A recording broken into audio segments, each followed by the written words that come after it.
നിങ്ങളുടെ favourite shows ഇനി ഒരിക്കലും മിസ്സാവില്ല. ഇപ്പോൾ C5 കാണും നിങ്ങളുടെ ഫേവറേറ്റ് ഷോസ് തികച്ചും സൗജന്യമായി. അങ്ങനെ നീ പഴയ കാലങ്ങളൊക്കെ ഓർക്കുവാണോ ചന്ദ്രികെ? അങ്ങനെയാണെങ്കിൽ മാധവനെ ഞാൻ ഗർഭിണിയായിരുന്ന കാലത്തെ ചരിത്രമേ എനിക്കും പറയാനുണ്ട്. അയ്യോ ചതിക്കല്ലേ അച്ഛമ്മേ. പ്രകാശന്റെ ഉള്ളിലും അങ്ങനെ ഒരു അച്ഛനുണ്ട്. അതാ പ്രകാശൻ ദിയമോക്ക് ഇതൊക്കെ വാങ്ങിച്ചു കൊടുത്തത്. എനിക്കത് കണ്ടപ്പോ തന്നെ മനസ്സിലായി, അല്ലേ പ്രകാശ? ഒന്ന് പോച്ചമ്മേ. ഇതിന് പരിഹാരം കാണാൻ നിനക്ക് മാത്രമേ പറ്റൂ.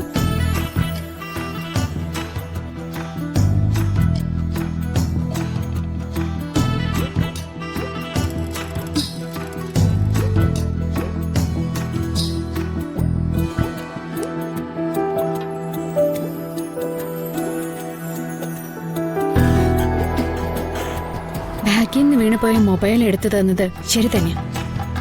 പക്ഷെ പിറകെ നടന്ന് ശല്യം ചെയ്യാനുള്ളൊരു അവസരമാക്കി അയാൾ അതിനെ മാറ്റി. ഈ ജഗൻ എനിക്ക് വിട്ടുമാറാത്തൊരു തലവേദന തന്നെയാ. എങ്ങനെ ഇതൊന്ന് അവസാനിപ്പിക്കാം?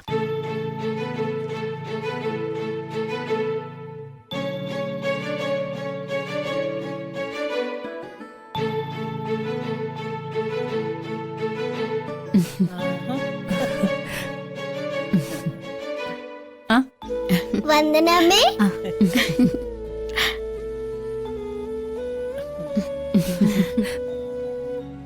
അമ്മ എപ്പോ വന്നു? കുറച്ചു നേരമായി. വന്ദനെ കൂടി കണ്ടിട്ട് പോകാമെന്ന് കരുതി കാത്തു നിന്നതാ. ജഗനോട് തീരെ ശല്യമാണെന്ന കാര്യം ഇവരോട് പറഞ്ഞാലോ? അത് വേണ്ട. മോള് ഗർഭിണിയാണെന്നറിഞ്ഞ സന്തോഷത്തിലല്ലേ അമ്മ. ഇപ്പോ ജഗന്റെ സ്വഭാവദോഷം പറഞ്ഞു വേദനിപ്പിക്കുന്നത് ശരിയല്ല. നീ എന്താ മോളെ ആലോചിക്കുന്നേ? ഓഫീസിലെ കാര്യങ്ങള് ഓർത്തു പോയതാ അമ്മേ. വന്ദനയ്ക്ക് വക്കീൽ ഓഫീസിൽ പണിയായെന്നറിഞ്ഞു. ജോലിയൊക്കെ സുഖാണോ മോളെ? ഒരുവിധം.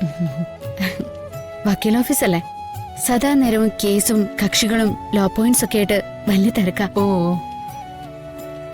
എല്ലാം പരിചയപ്പെട്ട് വരുന്നത് വരെ കുറച്ച് റിസ്ക് ഒക്കെ ഉണ്ടാവും. പിന്നെ അത് ഏത് ജോലിക്കാ ഇല്ലാത്തത്?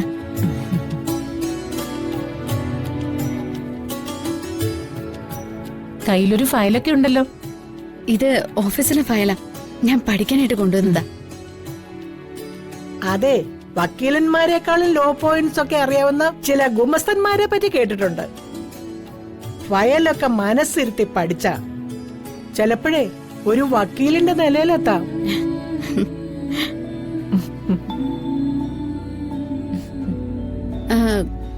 കുറുപ്പ് സാറ് വന്നില്ലേ അമ്മേ?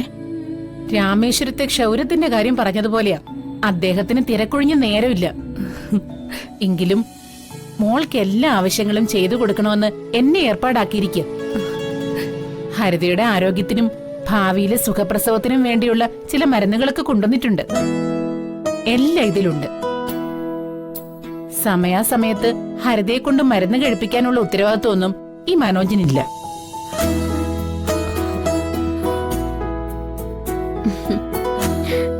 എന്തായാലും മനോജിന് വേണ്ടത്ര തിരക്കുകൾ വേറെ ഉണ്ടമ്മേ.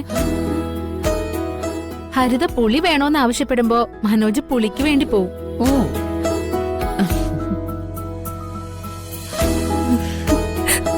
പുളി വന്നു കഴിഞ്ഞാ എരിവ് വേണോന്ന് പറയും.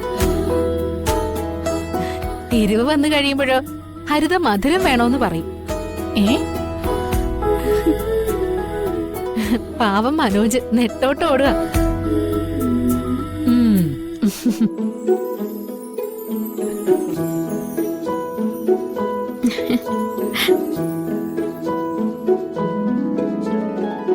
അമ്മ എന്തേ ആലോചിക്കുന്നേ?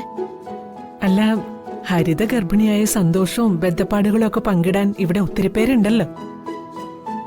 ഞാൻ വസന്തയും പ്രകാശനെയും ഗർഭിണിയായിരുന്ന സമയത്ത് എല്ലാ പെടപാടുകളും പങ്കിടാൻ മാധവേട്ടൻ മാത്രമേ ഉണ്ടായിരുന്നുള്ളൂ. അങ്ങനെ നീ പഴയ കാലങ്ങളൊക്കെ ഓർക്കുവാണോ ചന്ദ്രികെ? അങ്ങനെയാണെങ്കിൽ മാധവനെ ഞാൻ ഗർഭിണിയായിരുന്ന കാലത്തെ ചരിത്രമേ എനിക്കും പറയാനുണ്ട്. അയ്യോ ചതിക്കല്ലേ അച്ഛമ്മേ. എന്നെ അധികം ടെൻഷൻ അടുപ്പിക്കല്ലേ.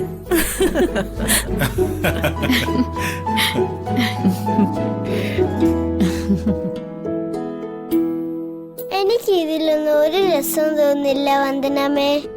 ഈ കഥകളൊക്കെ കേട്ട് രസം പിടിക്കാൻ മോൾക്ക് സമയമായിട്ടില്ല. എല്ലാത്തിനും അതിന്റേതായ സമയമുണ്ടെന്നല്ലേ പറയുന്നേ. അത് ശ്രീനിവാസൻ അങ്കിള് സിനിമയില് പറയുന്നതാ.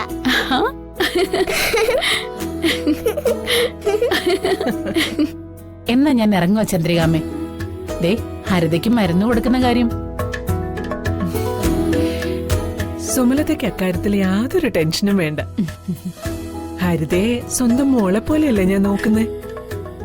ഒരുപക്ഷെ ഞാൻ അക്കാര്യം വിട്ടുപോയാലും ഓർമ്മിക്കാൻ മന്ദനി സുചിത്രയുണ്ട്. ഇനിയിപ്പൊ അതുകൊണ്ടും കാര്യം നടന്നില്ലെങ്കിൽ ഉറക്കെ അലാറം മുഴക്കാൻ ദേ അമ്മയുണ്ട്. ഞാൻ അങ്ങോട്ട് വന്ന് അച്ഛനെ കണ്ട് വിശേഷം പറഞ്ഞില്ലേ? എത്ര തിരക്കുണ്ടായാലും ഇങ്ങോട്ട് വന്ന് എന്നെ കാണേണ്ട ഉത്തരവാദിത്വം അച്ഛനുണ്ട്. ഓ,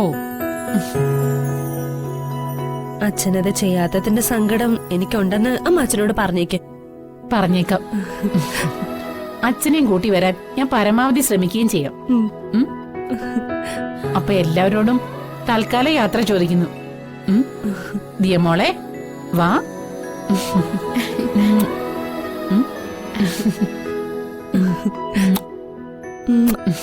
ഇറങ്ങട്ടെ.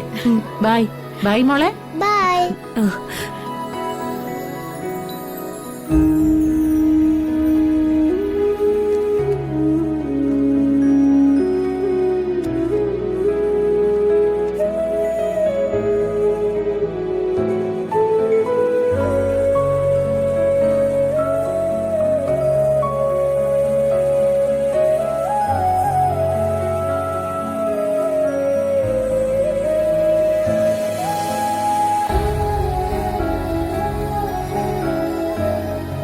ഇത് പ്രകാശങ്ങള് വാങ്ങിത്തന്ന ഫ്രോക്കാ. പ്രകാശങ്ങൾ എനിക്ക് ഐസ്ക്രീമും വാങ്ങി തന്നു.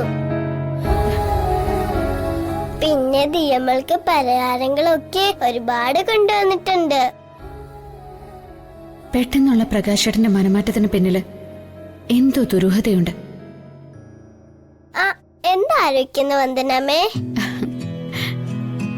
ഈ ഫ്രോക്ക് ദിയമോൾക്ക് നന്നായിട്ട് ചേരുന്നുണ്ടല്ലോ എന്ന് ആലോചിച്ചതാ. കണ്ടില്ലേ മോളെ, ഇത് ലോകാത്ഭുത.